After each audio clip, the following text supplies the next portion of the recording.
the owner or the manager bears the risk of associating with these decisions.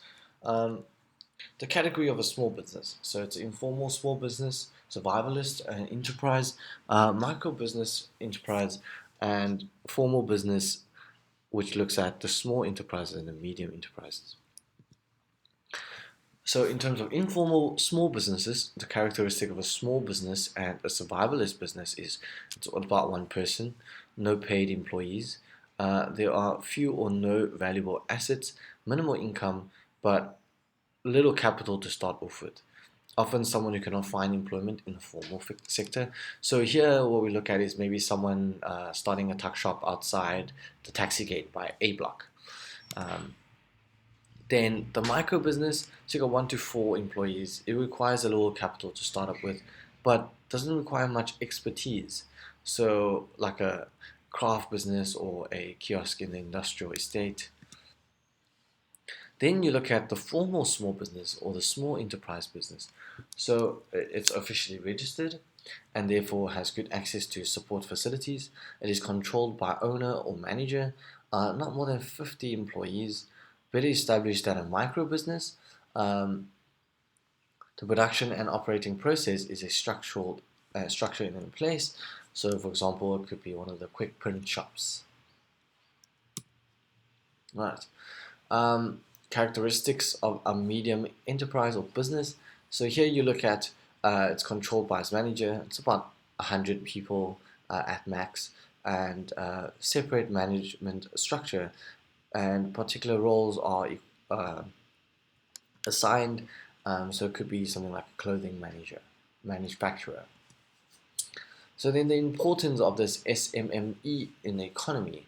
So it provides the goods and services which meets people's basic needs and provides the goods and services at competitive price, creates job opportunities for people, develops new creative and innovative goods and services.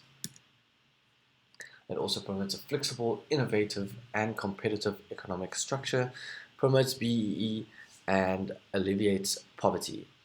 Also promotes economic growth and development. So SMME also categorized business. You've got your small and your formal, which is what we spoke about before. So here's the characteristics. I would suggest you guys to kind of familiarize yourself with this table. It's just a summary of what we did before. If we were to compare informal small enterprises with micro enterprises, then you can just speak about the two different aspects. Okay, entrepreneurship. Entrepreneurship is what we look at when people want to start their own business. Um, so who starts up and build and manage their own business. Okay, labor is what they use for human resources, which is people like us. We use physical effort of human to provide a good or services. In terms of capital, it's the amount of money, the startup amount of money that they need to keep the business running. Um, the feasibility study, here we look at whether they want to determine whether the business will be successful or not, and also want to check out the amount of risks that is involved and compare them to the benefits. Market research is conducted to find out what the market wants or needs, and the business plan is a detailed document that is drawn up to help the entrepreneurs to consolidate all aspects of the business. Okay, so you got different types of businesses. You got building a new business around a new idea, or a new business around an existing idea, or taking over an existing business. And then the importance of entrepreneurship. So it strengthens the economy, creates employment, not only for the entrepreneurs, but also for the employees. And then also brings new product and services into the market. Entrepreneurship also increases the availability to increase the available choices to the customers. Then it also creates opportunities for related products and services. So the characteristics of an entrepreneur, okay, so you want to take calculated risks, social responsibility, self-confidence in the ability to succeed, the willpower to overcome obstacles, good organization and management skills, positive and as has a high level of commitment, good interpersonal skills, good communication skills, flexible and able to adapt changes, and creative and innovative. So the encouraging and discouraging factors. Here we look at the potential financial rewards if the business is successful and you get to work for yourself, you got a sense of achievement, and also you contribute to the community, where a freedom to create creativeness as well. But discouraging factor is that it's inability to access enough capital to start, high cost of borrowing money, financial risk, effort and cost to meet legal requirements, lack of trained and skilled people to employ, and fear of failure. Alright, so now we look at the conditions influencing entrepreneurship. So, economically, can people afford these services? Socially, the structure of the society. Does the people accept this in society? Legal, laws and regulations for the business. Political, stability of the country, exchange rates, etc. Global treaties and global organizations, technological, access to equipment and trained staff to use it. So there's different types of business ownerships. Now we want to look at certain factors need to be considered before choosing the specific form of ownership.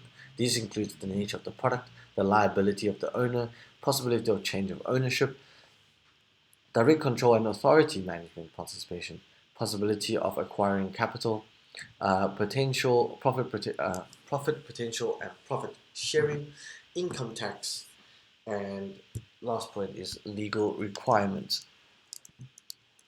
Okay, so now we're looking at the different types of business ownerships. Uh, so SP, here we look at no legal requirements for the name. It's usually the owner's name followed by the type of business. Must be given a trade name and registered with the authorities. Local authorities must issue a trading license for the business, and SP does not need to register for tax or on income, but only for VAT. Anyway, look at the disadvantages and the characteristics of SP.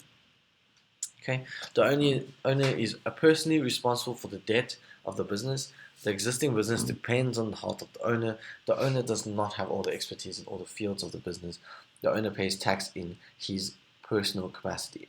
Capital is limited to what the owner can contribute or loan. Okay, the characteristics: no legal responsibilities. The asset belongs to the owner. Owner's liability for all debt and claims. The owner has direct control and authority. Limited possibilities for acquiring capital. Transferring of ownership is simple.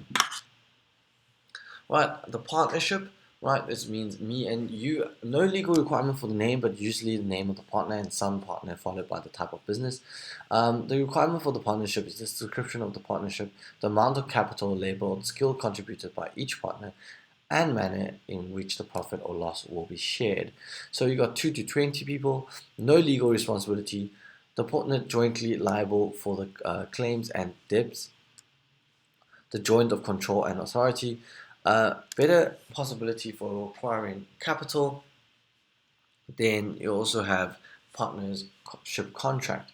Then decision making is time consuming because you need to make sure that all 2 to 20 partners agree to the communication. Then not a legal entity. The partners are jointly and severally responsible for the debt of the partnership. So the partner pays tax in their own capacity and the continuity of the partnership is limited. Now we're looking at a private company, which is what we see most of the companies are. So the name of the private company must end into the word Pty Limited. So the requirement of the company must comply with the requirements of the registrar of the company, adhere to the requirements regarding account practices, adhere to the requirement of Company Act, also specific ways in which companies are dissolved.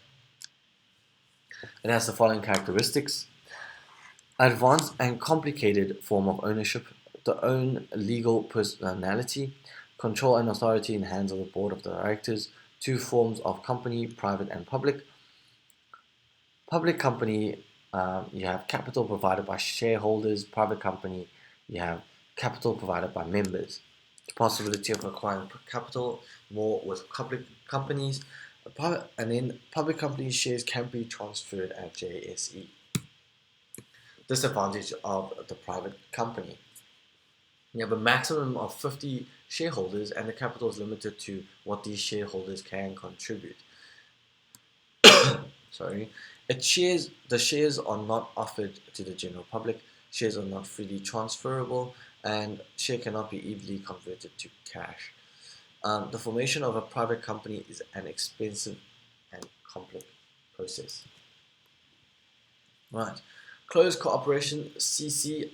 As far as I know, we don't actually have CC registrations anymore if you go to the accountants. But anyway, so the agreement must start with CC in writing, must be registered with a registrar of the closed corporation at the Department of Trade and Industries. The founding statement of CC has to accompany the applications for incorporations to the registrar. So it has about 1 to 10 members. The name of the closed corp must end with CC. Have legal personalities. Interest of members expressed as a percentage. Possibility of acquiring capital goods. Limited continuity. Then we'll also look at the disadvantage of a closed corporation. So here we look at poor decision on one member can blind the CC transaction and will affect the business negatively. The CC relies heavily on the relationship of trust between members. Members may lose their limited liability to debt under certain circumstances. Restriction to 10 membership could hamper the expansion of the business.